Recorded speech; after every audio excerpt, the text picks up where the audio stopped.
এদের মধ্যে সবাই নিজের নিজের কর্মক্ষেত্রে মাস্টারি অর্জন করেছেন, নিজের কাজের দক্ষতায় পৃথিবীর টপ লিস্টে নাম লিখেছেন। একজন সাধারণ মানুষ থেকে নিজেকে অসাধারণ মানুষে পরিণত করেছেন। এদের সবার মধ্যেই 6টি গুণ কমন ছিল। এরা নিজের কাজের প্রতি আগ্রহ বা প্যাশনেট ছিল। এরা নিজের কাজ মনে প্রাণে করতেন। এদের কাজের প্রতি প্রবল ইচ্ছা শক্তি ছিল। এরা টাকার চেয়ে কাজের অভিজ্ঞতাকে গুরুত্ব দিয়েছেন। এরা একটা কাজকেই লং টাইম ধরে করেছেন। এরা নিজের কাজের অভিজ্ঞ ব্যক্তিদের অনুসরণ করেছেন। আর এই 6টি গুণের মাধ্যমেই পৃথিবীর টপ লিস্টে নিজের নাম লিখতে পেরেছেন। আজকের এই ভিডিওটিতে রবার্ট গ্রিনের লেখা মাস্টারি বই থেকে কিছু গুরুত্বপূর্ণ পয়েন্ট নিয়ে আলোচনা। লেখক বলেন যে কিভাবে একজন সাধারণ মানুষ থেকে অসাধারণ মানুষ হয়ে উঠতে পারবে। নিজের প্যাশনেট কাজ করে ওই কাজে মাস্টারি অর্জন করা যায়। এই ভিডিওটি খুবই মূল্যবান হতে চলেছে। আপনি যদি আপনার ফিল্ডে মাস্টারি অর্জন করতে চান তাহলে ভিডিওটি স্কিপ না করে সম্পূর্ণ দেখুন। যে কোনো কর্মক্ষেত্রে একজন মাস্টার হতে আমাদের জন্মগত ট্যালেন্টের দরকার নেই। আমরা কেবল বর্তমান মাস্টারদের পদক্ষেপ অনুসরণ করে নিজের কর্মক্ষেত্রে মাস্টারি অর্জন করতে পারি। বেশিরভাগ মানুষের বিশ্বাস যে লিওনার্দো দা ভিঞ্চি এবং মোজার্টের মতো মহান মাস্টাররা জন্মগত প্রতিভাশালী ছিলেন। বাস্তবে মাস্টারি আর জন্মগত ট্যালেন্টের কোনো মিল নেই। আপনার হয়তো মনে আছে আপনার ক্লাসে এমন অসাধারণ ট্যালেন্টেড ছাত্র যা আজকেও কোনো কর্মক্ষেত্রে মাস্টারি অর্জন করতে পারেনি, কিন্তু সাধারণ কোনো ছাত্র তার জীবনে সফলতার চরম সীমানায় পৌঁছে গেছে। এই বইয়ে লেখক একটা ব্যাপক উদাহরণ দিয়ে বিষয়টা ব্যাখ্যা করেছেন। চার্লস ডারউইনের কাকাতো ভাই স্যার ফ্রান্সিস গ্যালটন তার স্কুলের সবচেয়ে মেধাবী ছাত্র ছিলেন। এমনকি শিক্ষকেরাও তার আইকিউ দেখে অবাক হয়েছিলেন। আর ডারউইন নিজেই একজন সাধারণ ছাত্র ছিলেন, কিন্তু আজ আমরা ডারউইনকে সর্বশ্রেষ্ঠ বিজ্ঞানী বলে মনে করি। এর থেকে বোঝা যায় যে মাস্টারি অর্জন করতে এটা গুরুত্ব নয় যে আপনি একজন মেধাবী ছাত্র না একজন সাধারণ ছাত্র। গুরুত্ব এটা যে আপনি কোন রাস্তা বেছে নিয়েছেন। ওই রাস্তাটাকেই খোঁজার জন্য এই বইটি। লেখক বলেন যে নিজের আগ্রহ বা প্যাশনেট কাজ খুঁজে ওই কাজের সমস্ত জ্ঞান অর্জন করে মাস্টারির পথে এগিয়ে যেতে হবে। যদিও সফলতার পথ এতটা সহজ নয়, তবুও সব রকমের বাধা বিপত্তি বিফলতাকে অতিক্রম করে এগিয়ে যেতে হবে। ইতিহাসের এডিসন হোক, আইনস্টাইন হোক বা মোজার্ট হোক, তারা একই জটিল পথেই চলে সাফল্য অর্জন করেছে। আপনিও পারেন আপনার ইচ্ছা শক্তি দিয়ে নিজেকে সফল করতে। চ্যাপ্টার নম্বর 1। একজন ব্যক্তি সব কাজে ভালো হতে পারে না, তবে সব ব্যক্তিরই একটি কাজে ভালো করার ক্ষমতা রয়েছে। আপনি হয়তো বাবা মায়ের পরামর্শে ডাক্তারি, ইঞ্জিনিয়ারিং বা ল করেছেন। আপনি কি সত্যিই ওই ফিল্ডেই প্যাশনেট? কাজ করতে ভেতর থেকে খুশি অনুভব হচ্ছে? আপনার মনে হয় যে এই কাজটা শুধু আমার জন্যই?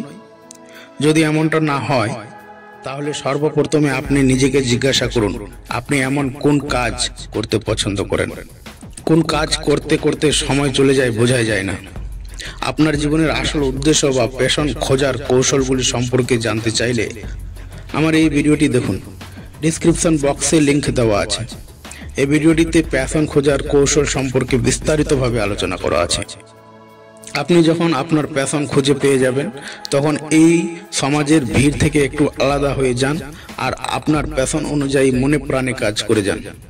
যেমন একটি ইট ভাঙলে সমান দু টুকরো হয় না, আলাদা আলাদা হয়, তেমনি প্রত্যেক মানুষেরই কিছু না কিছু আলাদা গুণ থাকে। আর আপনার ওই গুণটার ছবি যখন আপনার চোখের সামনে ভাসবে তখন আপনার জীবনে একটা টার্নিং পয়েন্ট আসবে। লেখক এটাকে দা ভিঞ্চির উদাহরণ দিয়ে খুব ভালোভাবে বুঝিয়েছেন। দা ভিঞ্চির টার্নিং পয়েন্ট এসেছিল যখন তার বাবার অফিস থেকে কাগজপত্র চুরি করে যাতে প্রাণীদের স্কেচ বানাতে পারতেন। এইভাবেই আমাদের প্রত্যেকেরই জীবনে এক টার্নিং পয়েন্ট আসে।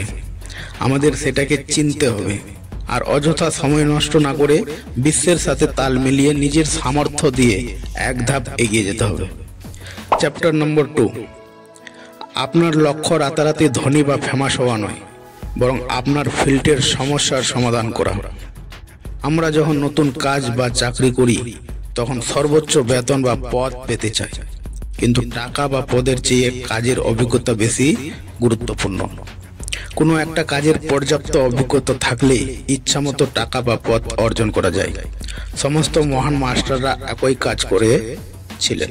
বক্সার ফ্রেডরিক রোজকেইনিন, তিনি একটি বক্সিং সংস্থায় অবেতনিক চাকরি করেছিলেন, আর ওই চাকরি থেকে এমন দক্ষতা অর্জন করেছিলেন যা তাকে একজন দুর্দান্ত বক্সার করে তুলেছিল। একইভাবে ডারউইন মেডিকেল স্কুল এবং চার্চে যে ভালো চাকরি পেয়েছিল তা ছেড়ে দিয়ে HMS বিগলে কাজ করেছিলেন, যেখানে তিনি পাখি এবং গাছপালা সম্পর্কে ঘনিষ্ঠভাবে জানতে পেরেছিলেন, যা তাকে বিবর্তন তত্ত্ব লিখতে অনুপ্রাণিত করেছিলেন। এরা সবাই টাকার চেয়ে কাজের অভিজ্ঞতাকে গুরুত্ব দিয়েছেন, তাই নিজের কর্মক্ষেত্রে মাস্টারি অর্জন করতে পেরেছেন। চ্যাপ্টার নম্বর 3, যে কোনো দক্ষতা শেখার জন্য একজন পরামর্শদাতার অনুসরণ করা উচিত। যে কোনো দক্ষতা শেখার পথে অনেক বাধা বিপত্তি আসবে। আমরা যখন নিজেই শিখতে চাই তখন অনেকটা সময় লেগে যায় এবং এমন কিছু ভুল করে যাই যা আমরা বুঝতে পারি না। এখানে একজন পরামর্শদাতার সঙ্গে যুক্ত থাকলে আমাদের ভুলটা ধরিয়ে দেয় আর আমাদের শেখাটা তখন সহজ হয়ে যায়।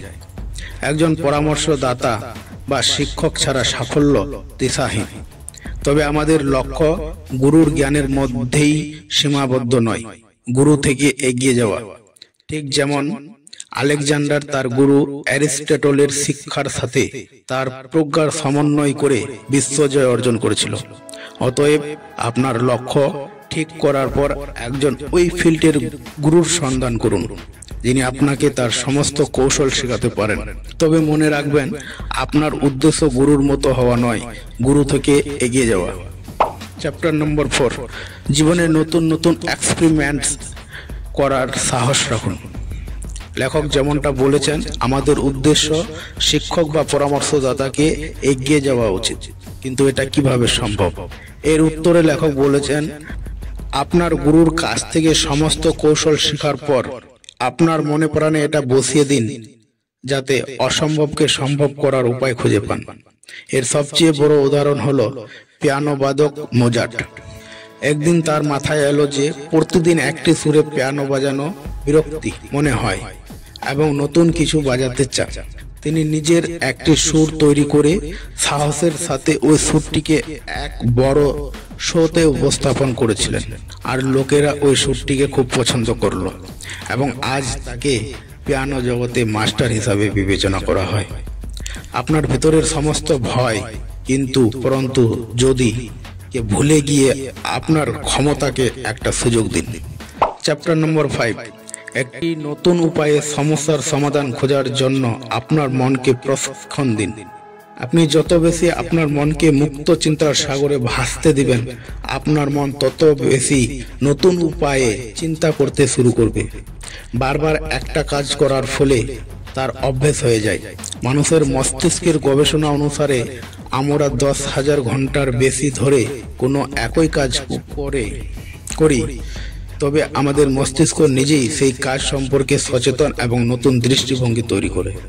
চ্যাপ্টার নম্বর 6, আপনার দক্ষতাকে প্র্যাকটিসের সাহায্যে শরীরের একটা অংশ করে তুলুন।